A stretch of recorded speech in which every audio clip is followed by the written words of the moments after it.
खाना तो ठीक है, इसमें से हमने एक चूज कर लिया, चलेगा ही चलेगा, मतलब कोई भी चूज कर लो, ये चल रहे हैं जो चीजें हैं टॉप 10। अब इसमें हम इक्विपमेंट कौन सा लगता है, कौन से आइटम में कौन सा इक्विपमेंट लगता है। So welcome all of you. We are here with Chef Ashish Messi.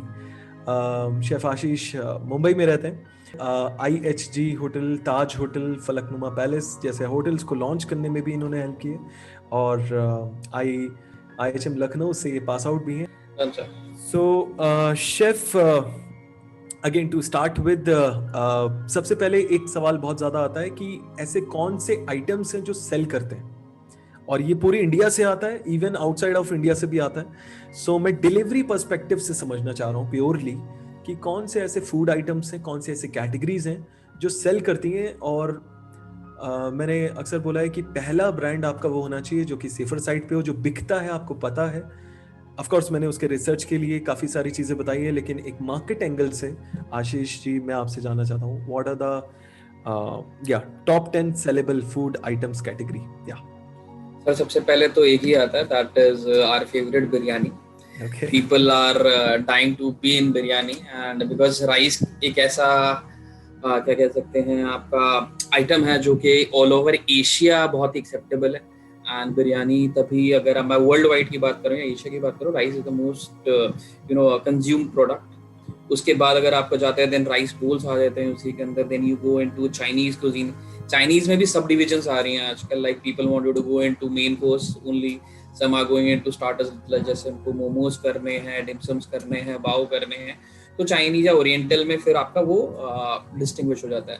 Then comes your street food के ऊपर आता है जो मेजर आजकल लोग कर रहे हैं, सो दैट वो एक पर्टिकुलर सेगमेंट, जैसे लखनऊ ले लिया, दिल्ली ले लिया, पंजाब ले लिया, डाउन साउथ ले लिया, सो उनके स्ट्रीट फूड की वेराइटीज अपने मेन्यू में लेके आ रहे हैं। उसके बाद ऑप्शंस बता सकते हैं स्ट्रीट फूड्स में क्या, लाइक नॉर्थ सर की बात अगर हम एक जगह को लेके चले, if we take for north India, तो नॉर्थ इंडिया में आपके कुलचे हो गए, समोसे हो गए। अगर then we come to west में अगर मैं बॉम्बे की बात करूं, देन वड़ा पाव आ गया, रगड़ा कचौरी आ गया। उसके बाद अगर मैं आपका कोलकाता साइड जाता हूँ, देन आपके रोल्स आ गए वहाँ पे। देन मैं डाउन साउथ जाता हूँ तो उसमें आपका आजकल उनके जो अप्पम होते हैं या उनके जो वड़े होते हैं, they are people are now doing many more things than the usual one, तो उसको भी इनोवेट कर रहे हैं। अगर मैं हैदराबाद की तरफ जाऊं तो उनके डोसे की वैरायटीज हैं, पेसरट्टू है, तो people are getting into those vibes again. तो कई ऐसी चीजें, पंजाब में जाओगे तो कुलचा आ गया आपका, न्यूट्री मटर आ गया आपका, तो कई ऐसी चीजें हैं जो आप कर सकते हैं स्ट्रीट फूड का। ये तो छोटा सा पार्ट है, इंडिया तो पूरे स्ट्रीट फूड पे ही चलता है। देन फिर people are more into now getting into thalis tiffin system, जो आपका सब्सक्रिप्शन मेथड है, कि वो भी एक इफेक्टिव मेथड है। एंड थालीज और टिफिन कॉर्पोरेट सेगमेंट हुआ या स्टूडेंट क्राउड हुआ, तो उसको टारगेट उनका नीश रहता है, उस पर कर सकते हैं। देन आपका कबाब्स का एक पूरा अलग टोटल अलग सेगमेंट आ जाता है, जिसके अंदर आप चाहे इंडियन कबाब लेना चाहते हैं, आप लेबनीज कबाब लेना चाहते हैं, अरेबिक लेना चाहते हैं, कोई भी कबाब ले सकते हैं आप, तो उसके अंदर आपकी पूरी आ रहा है। उसके बाद देन रोल्स काफ़ी ज़्यादा डिमांड में है इस टाइम। देन आपका अगेन फास्ट फूड की जो जान है, पिज़्ज़ा, बर्गर, सैंडविचेस, वो एक क्लब इन हो रहा है। देन इटालियन कुजीन में जा रहे हो तो लोग अपना खाली पास्ताज में आ रहे हैं। People are even coming up only for soups and starters, इसके अंदर जो स्पेसिफिक सूप और स्टार्टर वो कर रहे हैं, because it's a challenge and it's a demand in the market and people are focusing over it. Then आपका फिर लास्ट और जो सबसे हॉट टॉपिक चलता है वो हेल्दी वर्जन ऑफ फूड्स, तो वो एक रहता है। तो ये मेरे हिसाब से जो 10 सेलेबल आइटम्स हैं अभी मार्केट में, तो हमें चूज करना अपना नीश और हमें उसमें फोकस करके उसको आगे लेके चलना है। नेक्स्ट बात आती है, अक्सर जो सेकंड पार्ट जैसे इसके बाद आता है, दैट इज सर खाना तो ठीक है, इसमें से हमने एक चूज कर लिया, चलेगा ही चलेगा, मतलब कोई भी चूज कर लो, ये चल रहे हैं जो चीजें टॉप 10। अब इसमें हम इक्विपमेंट कौन सा लगता है, कौन से आइटम में कौन सा इक्विपमेंट लगता है, इस पे थोड़ा सा थ्रो करें। सबसे पहले बात की थी बिरयानी की। बिरयानी के लिए what are the equipments that you recommend, sir देखो इकोनॉमिक और प्रोफेशनल दोनों? जी। अब देखो दोनों में एक चीज कॉमन रहेगी, that is your cooking range, जिसपे हम मैं सिंपल वे चूल्हा जो कहते हैं, जिसपे गैस का चूल्हा, तो वो हमारे लिए बहुत इंपॉर्टेंट रहता है। एंड बिरयानी के लिए you need a 3 burner range. कोई भी बिरयानी करने लगे तो 3 burner range is the main thing. फिर आपका अंडर काउंटर आ जाते हैं रेफ्रिजरेशन के लिए, या आप राइट फ्रीजर्स ले सकते हैं, यहाँ डीप फ्रीजर आपको रखना पड़ेगा। एक पल्वराइजर होता है, पल्वराइजर बेसिकली होता है जिसमें से आप ग्रेवी को छान के पीस के निकालते हैं, वो आपको चाहिए होगा। एंड जो एक microwave oven is really required. तो ये आपके कुछ सिलेक्टिव आइटम है जिससे आप बिरयानी स्टार्ट कर सकते हैं। ओके। बाकी आपका, अगर आप जैसे जैसे कहते हैं गुड़ डालते जाओगे उतना मीठा होता जाएगा, तो आपके लिए आगे चीजें और बढ़ती जाएंगी। तो कमर्शियल एंगल पे, ओके, तो ये हो गया इकोनॉमिक एंगल। कमर्शियल एंगल पे व्हाट यू सजेस्ट? एंगल पे क्या होता है, इफ आई से कमर्शियल एंगल पे, आजकल अगर मैं बड़ी ब्रांड्स को देखूं जो लार्जर स्केल पे काम कर रही है, they are getting into technical equipments like combi ovens, जिसके अंदर they make a first standard recipe, फिर उन्होंने खाली चावल अंदर डालने हैं, बाद में उन्होंने अंदर के सामान डाला, बाकी सारा काम अंदर ओवन में ऑटोमेटिकली हो रहा है। वो एक हाई एंड उस पे चला गया है। ओके, नेक्स्ट आते हैं चाइनीज पे।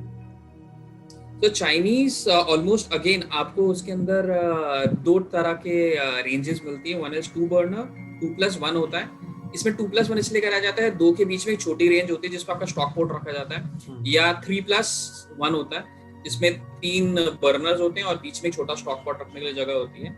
तो आप दोनों में से कोई भी यूज कर सकते हैं, बट उसके अंदर हाई प्रेशर आपका बर्नर होने चाहिए, क्योंकि it needs a faster cooking. और उसका जो ऊपर का सेटअप होता है वो थोड़ा सा अलग रहता है। वो जो चाइनीज उसमें जा रहे हैं उन्होंने देखा होगा, ऊपर से ऐसा क्या कहते हैं, अलग शेप होती है जिसपे उसको रखा जाता है उसको, वो आपके लिए। बाकी आपके लिए again the same thing will remain, an under counter, upright freezer and a deep freeze.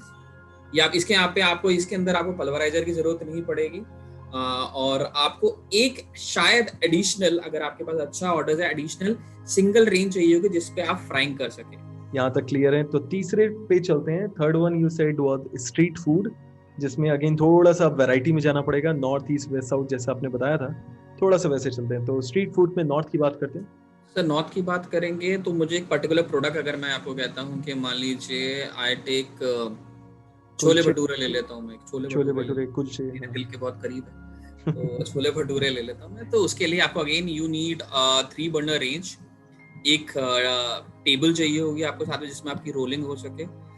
Then you will need a single burner, या आप उसके लिए ले सकते हैं एक बेन मैरी, जिसके अंदर आप अपने छोले वगैरह डाल के गरम छोड़ सकते हैं, सो दैट आपकी प्रिपरेशन टाइम थोड़ा तेज हो, क्योंकि छोले पहले से बने होते हैं। आपको खाली उस टाइम भटूरों को करके फ्राई करके निकालना होता है। एंड अगर वो बेन मैरी में उसको होल्डिंग टेम्परेचर है तो बेटर है, वरना आपने देखा होगा परात लगी रहती है, तो आप एक रेंज पे परात रख के रख सकते हैं, सो दैट आप उस पर क्विक करें। ये खाली एक प्रोडक्ट के लिए बात कर रहा हूँ, but bain marie would be a much better option. Again under counter, upright freezer, deep freezer is the same thing. अगर मैं चलता हूँ बॉम्बे की साइड पे, it will remain the same, because आपको वड़ा पाव चाहिए होगा। बट हाँ, जब मैं जाऊंगा डाउन साउथ की साइड में, अगर मैं डोसे पे जा रहा हूँ, उत्पम पे जा रहा हूँ, then I will require a hot plate. तो हॉट प्लेट हमें चाहिए होगा साउथ इंडियन वर्जन के अंदर, hot plate would be added. Momos, या मैं ईस्ट की साइड आऊंगा, then a steamer would be added to it. Steamer momos का तो जरूरी रहता है, उसके अंदर आपका बाव भी बन जाता है, इडली भी बन जाती है, एंड मल्टीपर्पज चीजें। Anything specific for rolls? Sir rolls के लिए हॉट, सी मैंने कहा ना, हॉट प्लेट एक ऐसा इक्विपमेंट है, मल्टीपर्पज इक्विपमेंट है। आप उसमें डोसा से लेकर रोल से लेकर कुछ भी बना सकते, उत्पम वगैरह जितनी चीजें आप यूज कर सकते हो, या आपकी क्रिएटिविटी पे आप उसको कितना अच्छा यूज करना चाहते हो। परफेक्ट। ओके, सो हम स्ट्रीट फूड कवर कर चुके हैं। इसके बाद चलते हैं थालीज पे। North Indian, non veg, veg, south Indian thalis. Thalis की बात अगर करें, क्या ऑप्शंस हो सकते हैं? सर अगेन वही मैंने जो छोले भटूरे का सेटअप बताया था, it will be same, because आपको बेन मैरी चाहिए होगी थालीज के लिए, so the setup will remain the same in chhola bhatura, Indian thalis, tiffin, ये सारा कुछ सेम ही रहेगा। इसमें पल्वराइजर ऐड हो जाएगा, थालियों में पल्वराइजर ऐड हो जाएगा। Fifth one is kebab, right? Kebab अब सर कबाब की भी ना कई अलग अलग वैरायटीज में लोग यूज करते हैं। एक होता है जो आपका सिगड़ी पे बनता है, then you will have a sigri for that. एक होता है कबाब जो लोग तंदूर में प्रेफर करें कि मेरे पास तंदूर होगा तो मेरा मल्टीपर्पज हो जाएगा। तो आपको अगर तंदूर वाला चाहिए तो then you have to have a तंदूर।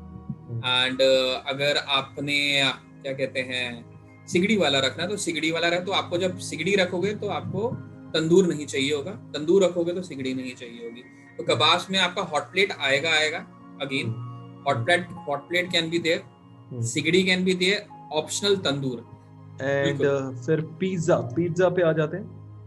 अब सर पिज्जा के लिए burger pizza, burger and pasta, ये अगर देखो मैं अगर तीनों को एक साथ लेता हूँ देन आई वुड रिक्वायर, हम अलग कर लेते हैं, पिज्जा बर्गर को एक एक करके चलते हैं, है ना।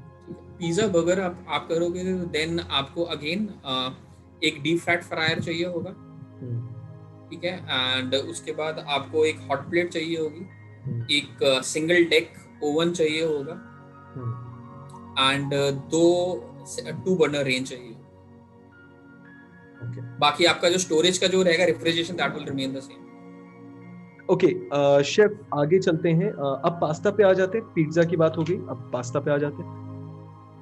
इक्विपमेंट्स पास्ता, अगर मैं पास्ता के लिए बात करूं, अगेन 2 बर्नर रेंज चाहिए आपको, एक स्टीमर चाहिए होगा अगर आपको चाहिए तो, बस आपका मामला सॉर्ट हो। और बाकी आपका जो रेफ्रिजरेशन चाहिए होगा वो काफी आपके लिए।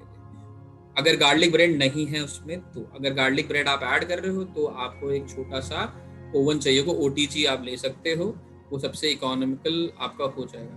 नेक्स्ट आते हैं, which one was it, soup starters. Soup and starters के लिए सर अगर हम बात करें ऑन द स्पॉट बनाने की, देन अगेन आपका 2 बर्नर रेंज की जगह आपको 3 बर्नर रेंज चाहिए होगा। अगर आपका चाइनीज सूप है then the range will change आपके, it will depend on the category of soups. अगर आप सोचते हैं कि नॉर्मल बर्नर रेंज पे भी आप चाइनीज का सूप बना सकते हैं, इट कैन बी डन, वो आपके ऊपर है आप कैसे उसको यूटिलाइज करते हैं। Which one do you recommend? I'll recommend normal 3 burner range, क्योंकि आपको इंडियन शोरबे भी बनाने होंगे, इंडियन कॉन्टिनेंटल सूप भी होंगे उसके अंदर, आपके चाइनीज सूप भी होंगे, तो आपका स्टार्टर्स भी होंगे, तो आपको 3 burner range it's good. Then you should have holding soup tureen, अगर आपके पास लिमिटेड है तो कई सूप तुरीन्स भी आती हैं, आप उसके अंदर होल्ड कर सकते हो अपना सूप, आपको लगता है तो। सूप के बाद फिर 10th वाला था salad that you recommended. Healthy food sir, healthy food आते हैं।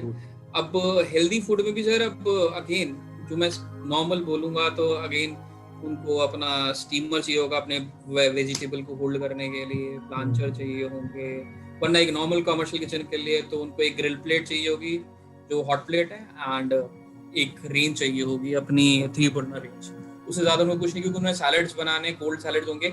इसमें एक सैलेड काउंटर आता है सर, आप जानेंगे सर सैलेड काउंटर, ये आपका ना एक तरह से अंडर काउंटर के ऊपर ही ना एक एक्सटेंशन होती है, तो वो आपको अब अगर आप इसमें जाएंगे तो it will be more easier, so that आप ऊपर अपने सारा सामान रख सकते हैं, मीजा रख सकते हैं, और नीचे आपकी टेबल रहती है जिसपे आप खाना बना रहे हैं, so it is easier for you to pick up and make your salad. और जो सैलेड यूज कर रहे हैं सर, आई विल से कि उनको अपना GN पैन की जगह आपके दूसरे नॉर्मल पॉलीकार्बोनेटेड पैन्स आते हैं, तो वो यूज करने चाहिए, उनकी शेल्फ लाइफ अच्छी होती है और वो आपको अच्छी क्वालिटी ऑफ फूड भी देते हैं, यानी स्टोरेज के लिए इजी रहते हैं। Okay, so thank you so much for that answer, Chef Ashish. So bye bye YouTube.